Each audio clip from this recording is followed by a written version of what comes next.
All right, so welcome to another episode of the Chopping Block at Chopper's Hatchet House here. Today I am with Mr. Kevin Bradley. Kevin Bradley, Mr. Woodworking himself. I mean, I try. He does some amazing stuff with wood. You were a shop teacher, correct, during the day? Yep, high school shop teacher, grades 9 through 12.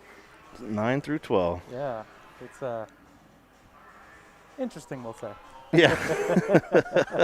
It's a lot of hormones going, I guess, at that age, too. Well, I mean, well, now you're virtual a lot with it? Half of it's virtual, and I can't even say the word wood to my students. Oh, yeah. Well, I mean, well, most of the people here, too. I mean, at least here, I'm not the authority figure most of the time. Right, so right. I can say ridiculous things. At school, I can't do that. Yeah. So today's guest here is another employee / league member, league runner as well. Yeah. Yep. We haven't actually had one that was just an employee or just a league member yet. So. Oh, yeah, okay. Yeah, another one.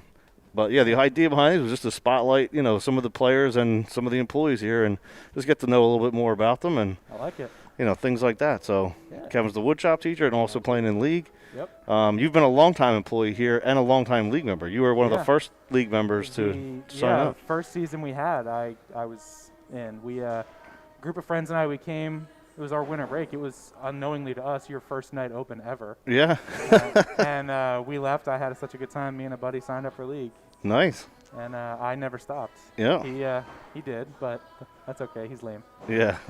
And then after throwing in here, then you started working. Yeah, probably about 5 or 6 months in, I started working. Yeah. And then I started doing the tournaments that we do when CAC ran them. Yep. And now I run a lot of the turnpike strikes that we do and stuff like that. So. Yeah, that's right. You've been a turnpike strike runner for quite some time here. Yeah, a little bit. So yeah, all those people that hear about the TPS, this is the man right here. It's usually me yelling at you for doing stupid stuff. What did you do now? What did you promise people? I don't promise. He makes anything. the magic happen. I just have goofy ideas sometimes. But. You do, and then you're not there half the time. Yeah. And they're like, "What is going on?" I'm like, "I didn't come up with this stuff. It's all you." Like, I just do what I'm told. Well, I'm sorry. Don't. It doesn't bother me. No, I appreciate you more than you know. But yeah, so you in each of those roles, what are your favorite memories of axe throwing? Favorite memories. Obviously the first 81's got to be high on that list. It was a long time coming. I was throwing for about a year and a half before I hit it. Okay, yeah. And it was when we did a staff league, so it was only choppers staff. Oh, okay, yeah. And I hit it there. It was a lot of fun. And what else? Some of the tournaments you'd have to say. Some of the tournaments. Choptober was a great one. I really had a good time at the first Urban Open too. Yeah. That was a really good time. I had a good time there. I didn't get to go to the after party, or I didn't go for whatever reason. I don't remember why. The second year I went, it was a lot of fun. Did you? Yeah. Yeah, the first year I missed for sure. Yeah. I mean, I just wasn't feeling great. But yeah, that, and then last year, my first chance going to Toronto for the ITC. Okay, I didn't get a chance to compete, but I still had a great time. I did the skills for ambidextrous. Yeah.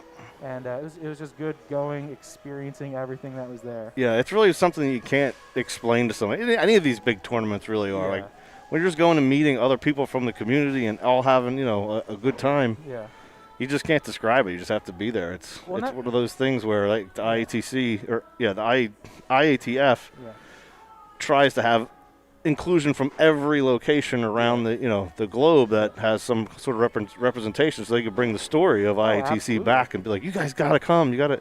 And that's why I'm like kind of okay with not qualifying for round 2 last year. I could just go experience everything, so I'm not going if I ever qualify first time, just like what is going on right now. Yeah. So I have an idea on what's going to happen if I ever qualify. I see what you're saying. Yeah, get your feet wet a little. Exactly. Yeah, it's good. But no, it's a ton of fun. How about as far as working here?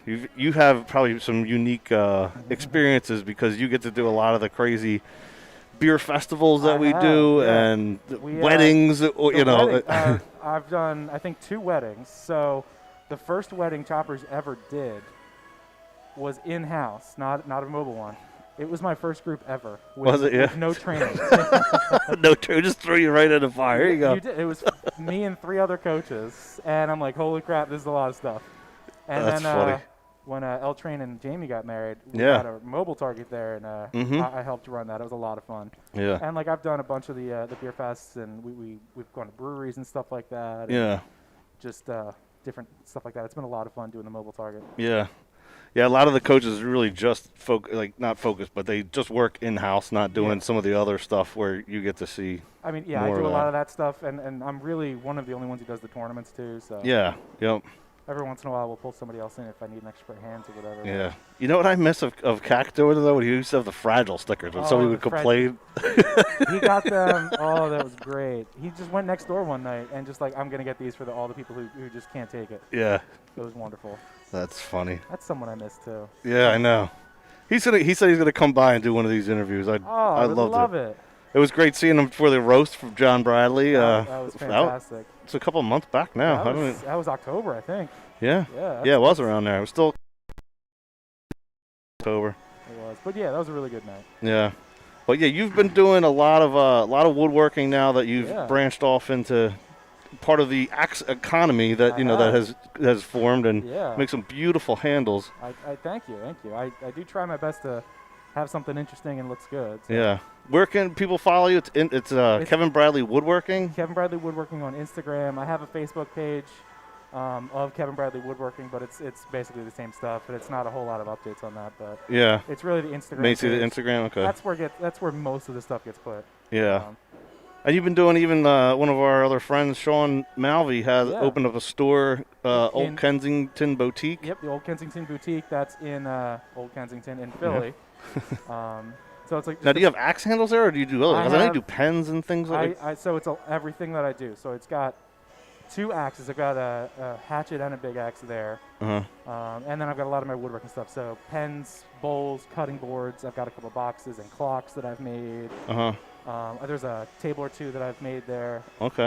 And I helped him with a build out too. Like kitchen table, or you like an end table kind of thing? What do you? Most of the stuff I do is more end table, but I'm not opposed to kitchen tables. Gotcha. If you need a kitchen table. I do not know. I did have somebody make me a kitchen table before. It was amazing, but the thing weighed like a lot. Yeah. But they can. Yeah, I don't need one right now, unfortunately. It's just all of my woodworking stuff, anything I come up with, and one thing that I'm fortunate to have is access to the shop at school and the students. So teaching, I demonstrate a lot of different projects. Yeah. I have to make these projects, so I come out every year with 10, 15 different projects that I've made as demonstrations. I'm like, all right, what do I want to do with them? Yeah.